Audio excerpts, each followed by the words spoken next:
जय हिंद दोस्तों, मैं हूं मेजर गौरवारी और आप देख रहे हैं मेजरली राइट।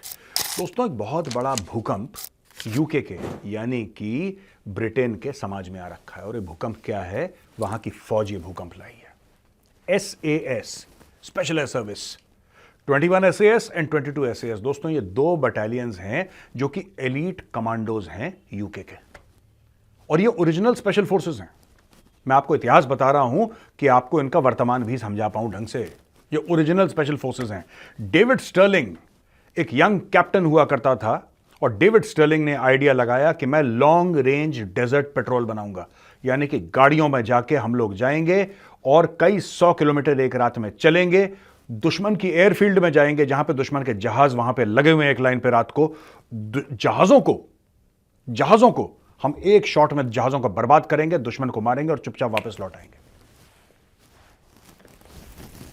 जब वो बना मेजर तो उसको कहते थे फैंटम मेजर। ये कहानी है दोस्तों डेविड स्टर्लिंग की। हु डेयर्स विंस उनका लोगो है, जिसमें एक बीच में डैगर है यानी कि एक चाकू है और दो विंग्स लगे हुए हैं, और नीचे लिखा है हु डेयर्स विंस।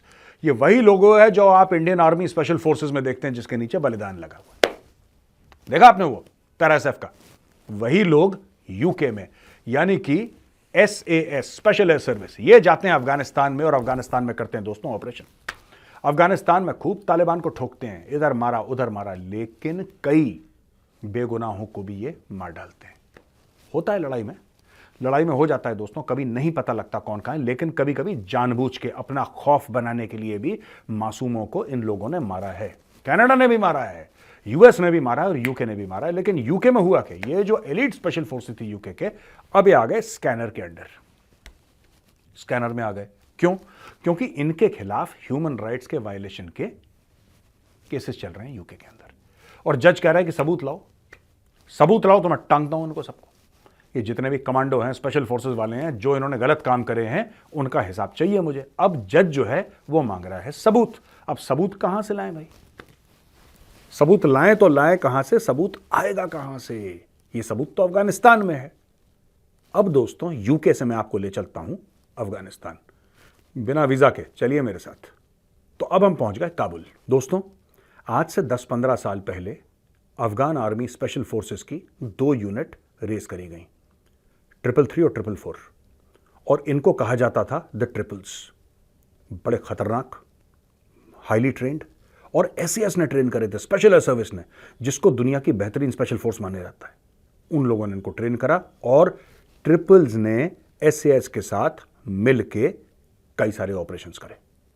लोग कहते हैं बड़े खतरनाक, बहुत खतरनाक, वेल ट्रेंड, और कहते हैं कि जब ट्रिपल्स जाते थे किसी को खोजने के लिए, तो बिना उसकी लाश लाए वो मानते नहीं थे। वो इतने ज्यादा खतरनाक थे, इतने ज्यादा खौफनाक थे ट्रिपल्स। लेकिन हुआ क्या, एक दिन अमेरिका साइन करता है दोहा अग्रीमेंट साइन करता है अमेरिका तालिबान के साथ कतर में, और उसके तहत अमेरिका छोड़ के चला जाता है, यूके भी छोड़ के चला जाता है। लेकिन यूके ने वादा करा था ट्रिपल्स को कि तुम जो जितना खतरनाक काम कर रहे हो, तुम तो बिल्कुल जिसको कहते हैं ना कि नजरों में हो तालिबान के, और तालिबान जब आएगा तो सबसे पहले तुम्हें पकड़ेगा, क्योंकि तुमने तालिबान का जितना नुकसान करा है शायद ही किसी ने करा हो। उसने बोला हाँ साहब ठीक है, तो आप हमारे लिए क्या करेंगे? तो यूके ने बोला कि तुम चिंता बिल्कुल मत करो, तुम हमारे भाई हो, जब हम जाएंगे तो तुम्हें हम अपने साथ ले जाएंगे, और तुम यूके के नागरिक बन के रहोगे, सेफ रहोगे, और ये हमारा धन्यवाद होगा तुम्हें, ये हमारा थैंक यू होगा तुम्हें कि तुमने इतनी सेवा करी हमारी, तुम हमारे भाई हो, चलो हमारे साथ यूके। अब बात हुई कि एक कहावत है ना, जैसे पुरानी रात गई बात गई। यूके चला गया और यूके के स्पेशल फोर्सेस वाले भूल गए। यूके की सरकार भूल गई, यूज एंड थ्रो की पॉलिसी इंग्लैंड की रही है।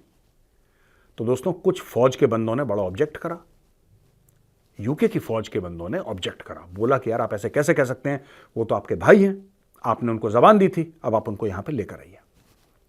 तो फिर क्या हुआ कि सरकार ने मैंडेट करा, सरकार ने बोला कि अच्छा ठीक है, ये जो ट्रिपल्स हैं, ये जो अफगान कमांडोज हैं, अफगान स्पेशल फोर्सेस हैं, अगर इनको लाना है तो कौन था जिसने एक्चुअल ऑपरेशन करा था, कौन नहीं था, किसको लाना चाहिए किसको नहीं लाना चाहिए, यह जिम्मा किसको सौंपा? SAS को, यानी कि स्पेशल एयर सर्विस, यूके के एलीट स्पेशल फोर्सेस को, कि आपके साथ काम करते थे, आपकी जिम्मेदारी है, आप पहचानो ये बंदा था कि नहीं था, और अगर हम उसको लाएंगे, परिवार समेत लाएंगे और यहां पे सेटल कर देंगे।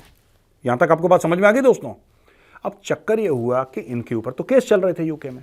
उन लोगों ने जो ह्यूमन राइट्स वायलेट करे थे अफगानिस्तान में, जो उन्होंने ये मानवाधिकार का उल्लंघन करा था, वहां पे लोगों को मारा था, कस्टोडियल डेथ करी थी, टॉर्चर करे थे, ये किसके साथ मिलकर करा था? वही ट्रिपल्स के साथ। अब इनको ये लगा कि भाई हमें तो बोल दिया है कि तुम इनको ले आओ, तुम बताओ किसको लाना है, हम उसको सिटीजनशिप दे देंगे यूके की। अगर हम ही इन लोगों को ले आते हैं, अगर हम इन लोगों को यहां पे ले आते हैं तो फिर क्या होगा? यहां पे ये होगा कि ये लोग बन जाएंगे यूनाइटेड किंगडम के सिटीजन। जब ये सिटीजन बन जाएंगे तो फिर अगर कोर्ट इनसे पूछता है कि हां तुम बताओ किसने गोली चलाई थी उस रात को, तो इनको कोर्ट के सामने शपथ लेके ठीक ठीक बात करनी पड़ेगी और हम लोग फंस जाएंगे। आप समझ रहे हैं दोस्तों? यानी कि चोर चोर मुसहरे भाई। इन लोगों ने ऑपरेशन करे अफगानों के साथ मिलकर। अब अफगानों को बोला कि हम तुम्हें वापस ले आएंगे। अब जब अफगान कहते हैं मैं वापस लेकर आओ, ये मना कर रहे हैं कि तुम आओगे तो तुम फंसा दोगे हमें। इसके ऊपर बड़ा हो हल्ला हो रहा है यूके में। और ये बड़ी इंटरेस्टिंग स्टोरी है, किस तरीके से वेस्टर्न कंट्रीज जाती हैं अलग अलग देश, क्योंकि उनको लोकल्स की जरूरत पड़ती है। ये लोकल्स को इनिशियली डॉलर फेंक के इनकी आंखें चकाचौंध कर देते हैं ये लोग। इनकी आदत है। इनको पता गरीब आदमी है, इसको पैसा दे दो तो ये बिल्कुल हिल जाएगा, इसको हिला देते हैं। कितने हजार डॉलर चाहिए? साहब 5,000। कोई बात नहीं, तुम 10,000 डॉलर लो। गाड़ी चाहिए तुम्हें? लो। घर चाहिए? लो। बस तुम हमारा काम करो। पैसे होते हैं इनके पास। उसकी आदत कर दी खराब। आदत खराब करने के अलावा क्या करा दोस्तों? उसके बना दिए दुश्मन पूरे समाज में।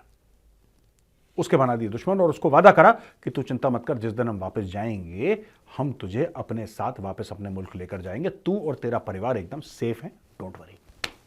दोस्तों यही वादा अमेरिका ने भी करा था। यही वादा आधा दर्जन यूरोपियन कंट्रीज ने करा था। मैं आपको एक और चीज बताता हूं दोस्तों, यही चीज हुई थी फर्स्ट वर्ल्ड वॉर और सेकंड वर्ल्ड वॉर में, जहां पे आम हिंदुस्तानियों को पकड़ पकड़ के बोला था कि तुम मेसोपोटामिया में लड़ो, तुम फलानी जगह लड़ो, तुम बर्मा में लड़ो, तुम नॉर्थ अफ्रीका में लड़ो, तुम फ्रांस में लड़ो, तुम फ्लैंडर्स में लड़ो, तुम ट्रेंचेस में लड़ो यूरोप की, तुम नदी नालों में लड़ो, तुम डेजर्ट्स में लड़ो। हर जगह इनको लड़ाया, लाखों लाखों मारे गए। उसके बाद जो वादे करे थे ये वादे भूल गए, और सेकेंड वर्ल्ड वॉर के बाद तो उनको बोल दिया कि ठीक है आप घर जाओ अपने अपने, आपकी आवश्यकता नहीं है। तो अचानक एक बंदा इतने साल फौज में रहा है, अचानक एक दिन उसकी रिटायरमेंट नहीं है, आपने बोला घर जाओ, तुम्हारी आवश्यकता नहीं है। तो दोस्तों ये ओनिंग अप जो है ये फौज में बड़ी इंपॉर्टेंट है। ये मैं आपको स्टोरी क्यों सुना रहा हूं? जो लोग कहते हैं ना कि साहब फौजी को आपने पेंशन क्यों दे दी, या फौजी को आपने ये फैसिलिटी क्यों दे दी, जब वो मौत के मुंह में जाके देश की रक्षा कर रहा है या अपना फर्ज निभा रहा है, तब आपको उसकी जरूरत होती है। कहावत है, फौजी की जरूरत कब पड़ती है? जब प्रॉब्लम होती है। और छाते की जरूरत कब पड़ती है दोस्तों? जब बारिश होती है।